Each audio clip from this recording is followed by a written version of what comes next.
Good morning.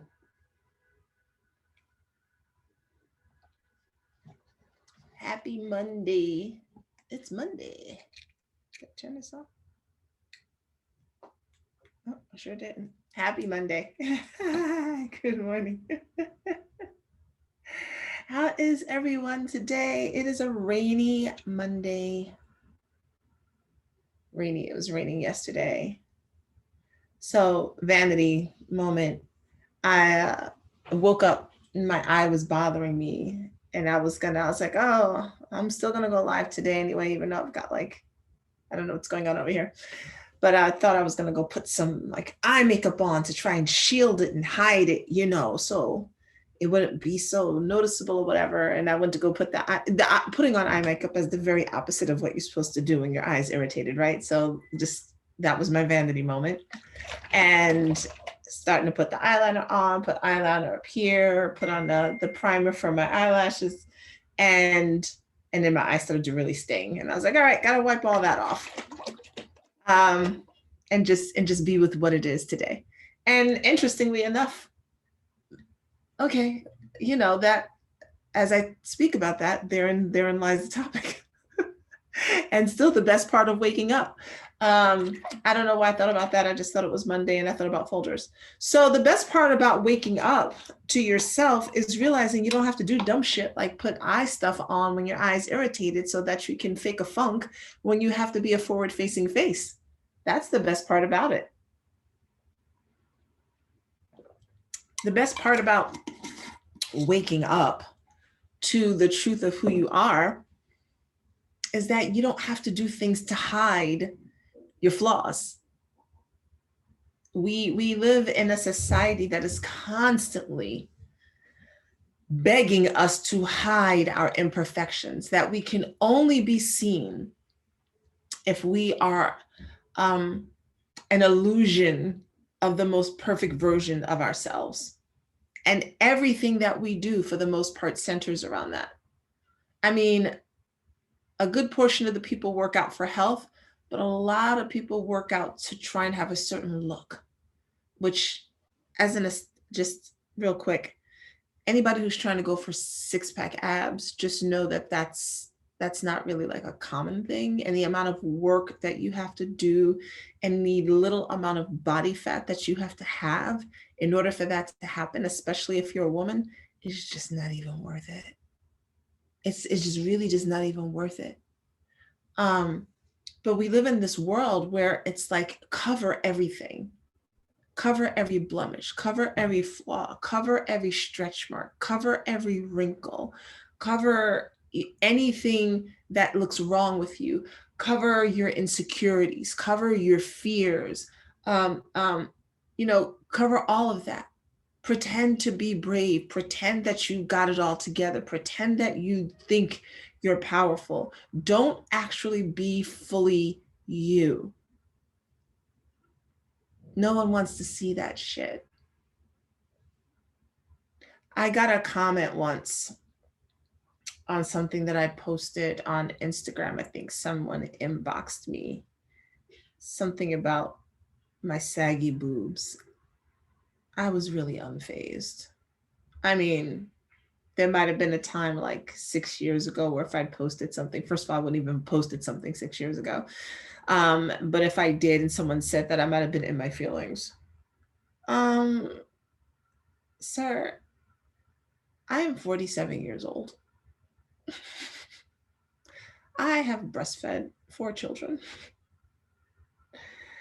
My boobs look exactly how they're supposed to look for a woman of my age who has breastfed 4 children. I am not chasing my 20-year-old breasts. First of all, they were a little tiny. They were a B cup. And even at that time, I was like lamenting, my boobs. Like, oh, they're so small. The grass is always greener type of thing. I love them so much more. I really do. Uh, but that's an indicator that this person doesn't really know what breasts actually look like and has only seen someone's photoshopped or perfected version of breasts, or breasts of women who've never actually fed children. And there's all kinds of versions of that. So it's not a wrong thing. But the idea that society would tell us that you got to cover that up. Nobody wants to see your saggy boobs. Nobody wants to see your stretch marks. Nobody wants to see your stomach all kind of weird after you gave birth. We want to see it all smooth and nice. The best part about waking up is that you no longer give a shit about that shit. There's nothing wrong with looking your best. There's nothing wrong with adorning yourself. There's nothing wrong with working out. I mean, if you want to get plastic surgery and tummy tucks and all that, this is not a right or wrong thing.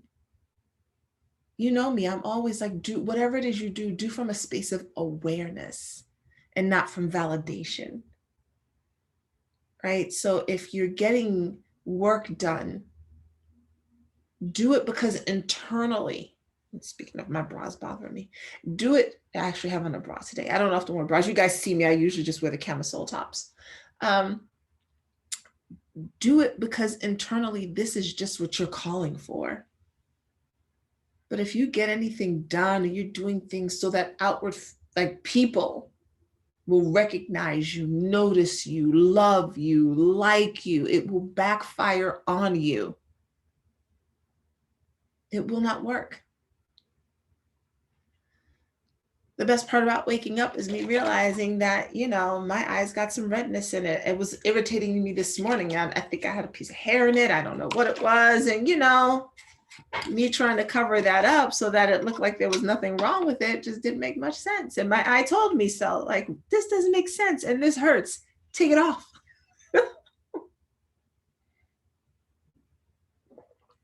As a reminder to myself, like, yeah, what are you trying to do? Like, what?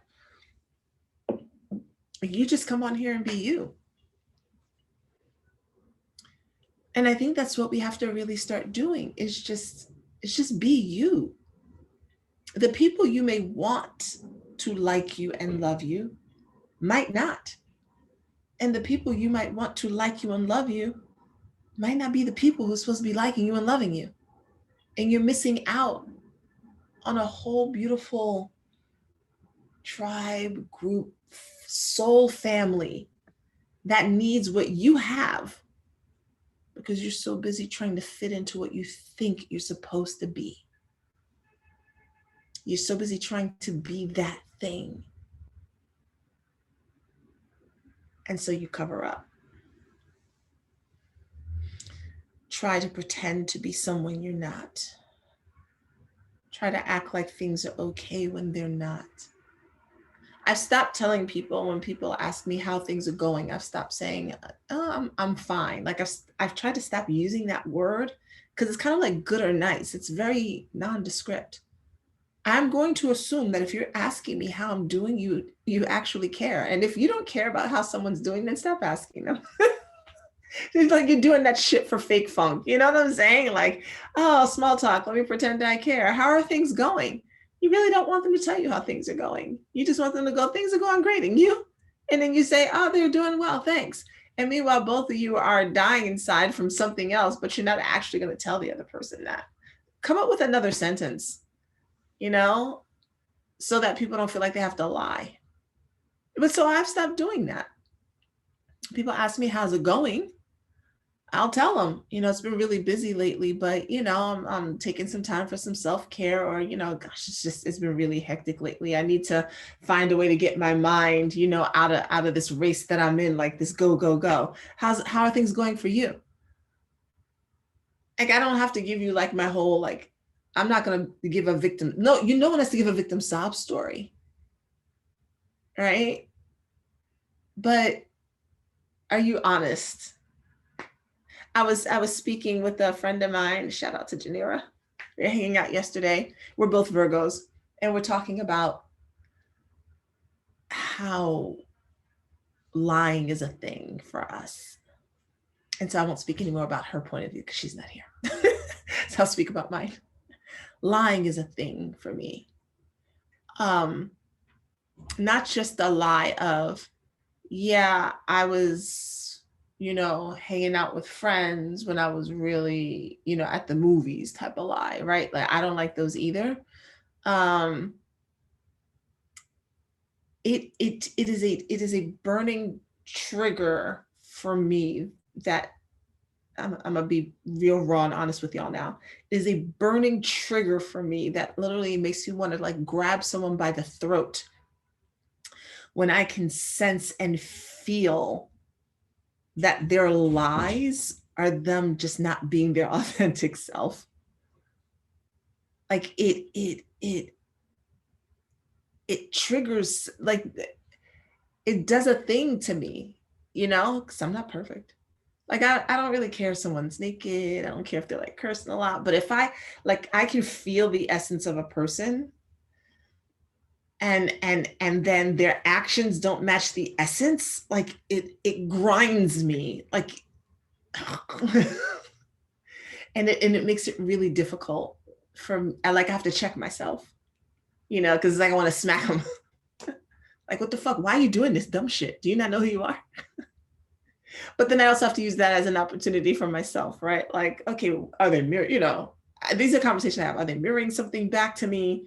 Is there something here that I need to learn? Like, I really try to take that perspective, but sometimes the full on like human in me mixed with a little bit of my soul self is just like, what is this fuckery? Because then I feel like I'm being lied to, like you're presenting me with someone and it's not you. And that for some reason drives me insane. And it's probably one of the reasons why I encourage people to be who they authentically are and to know that you will be loved. Anyway, the best part about waking up, and I don't think I've ever had folders in my life, is no longer trying to please everybody. Understanding that your flaws are what make you uniquely you. And instead of seeing your flaws as flaws, seeing them as, instead of seeing your flaws as flaws, see them as this magical book, right? Because we all came here to learn some things. We did. And imagine if you had this book and in the book, it told you what your major lessons were. And your flaws are those lessons. They're not flaws, they're lessons for you. But because we live in this egoic society that tells us we're kind of already supposed to know everything, that penalizes us for not knowing, for not getting the right answers, for not getting the gold star. We're afraid to not know, and we're afraid to be flawed. But what if they weren't? What if it's not that there's anything wrong with you? It's just that these are the lessons that you're here to learn. This is how they might show up in your day-to-day living. Then you're not looking at yourself the same way, You're seeing those things as, okay, where can I expand on this more? Where can I learn on this more? Yeah, I encourage you all to try and view it that way. The best part about waking up is that you come home to the truth of yourself and you learn to love you in all of your magnificence. And you learn to love yourself so much that it doesn't matter if anyone else loves you. I mean, it does. Let's not kid ourselves. The human in us needs connection. But I'm here to tell you, when you love you, the people come. They come to you. You don't ever have to go seeking love. When you emanate it, it comes to you. Maybe that's the best part about waking up. Maybe some of y'all are just folders in your cup. I don't know. Anyway, that's it. I feel like that's all that needed to be said today. Nothing else wants to come out. So I'll just let that rock. I am not doing solstice alchemy this year. It was just, the decisions that I make are not based on, less and less they're based on my human self. More and more they're based on my spiritual path and my connection to that. And so that was not a thing that I needed to do this year. It's not an offering. It was just like, no, no explanation needed. I may do something similar within the coven.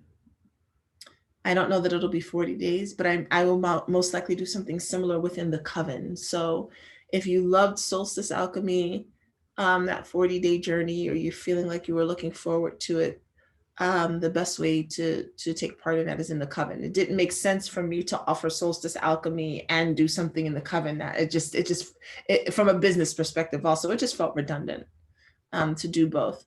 So there will be no like Facebook group for Solstice Alchemy or anything like that this year. It'll be in the coven. Vixen, though, will be coming in January. I will be taking, there will be an application process for Vixen. This will not be oh, how do I sign up? You need to be at a certain level of already loving and learning yourself in order to join this. It is not a program. It's a rites of passage. And it hasn't finished coming through me enough for me to put out a link yet for people to, schedule a call with me, because everyone will have to schedule a call with me. It's not like the other offerings. This one is very different. Frightens me, but I feel good about it and I cannot wait to dive into it.